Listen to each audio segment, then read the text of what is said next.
Hello, everyone, and thanks so much for joining me today. Welcome to Empower Fantastic Life. Find your power, live without limits. So today we're going to dive into the really fascinating work of a Danish psychotherapist named Ilse Sand. She has this incredible way of reframing something that so many people see as a weakness: high sensitivity. We're going to explore how this isn't some flaw you need to fix, but actually a powerful talent you can learn to use. Let me just start by asking you something. Does this sound familiar? Have you ever had someone tell you you're being too emotional, or that you're thinking way too much about something? For a lot of us, those aren't just casual comments, right? They're labels that can make you feel like you're just built wrong. If you've ever felt that way, I think what Ilse Sand has to say is going to be a real game changer for you. And this right here is the big idea that flips that whole negative script. At the heart of Sand's work is this powerful statement: high sensitivity is not a defect. It's not something that needs to be cured. It's a fundamental personality trait wired into your nervous system. And here's the best part. When you understand it and you learn how to manage it, it can be an incredible gift. The key is making that mental shift from seeing it as a problem to seeing it as a strength. Okay, so what are we actually talking about when we say high sensitivity? It is so important to be clear here. We are not talking about a disorder. We're not talking about a disease or some kind of flaw. Researchers have identified it as a documented, inborn neurological trait. Let's really break down what that means. And you know what? This isn't some rare thing. The data shows that between 15 and 20% of people are born with this trait. That's about 1 in every 5 people. So if this is you, you're not alone.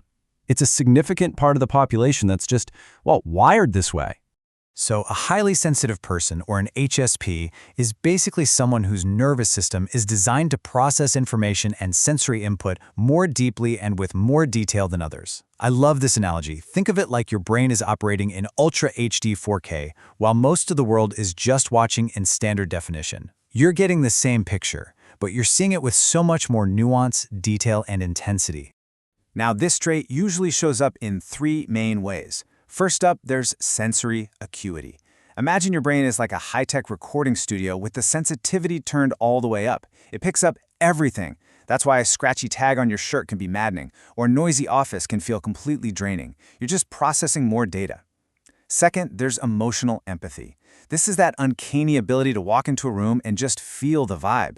It's like you're naturally tuned in to other people's emotional frequencies. It's an amazing tool for connection, but wow, it can also be exhausting. And third, there's deep thinking. You don't just take in information. You process it, you connect it to past experiences, you run future scenarios, you see patterns that other people completely miss. Now, of course, having this kind of high-fidelity, superpowered system, it comes with its own set of challenges, especially when you're trying to navigate a world that isn't always built for it. And that mismatch can lead to some really common struggles. Let's look at the 4 big ones that Ilse Sand points out.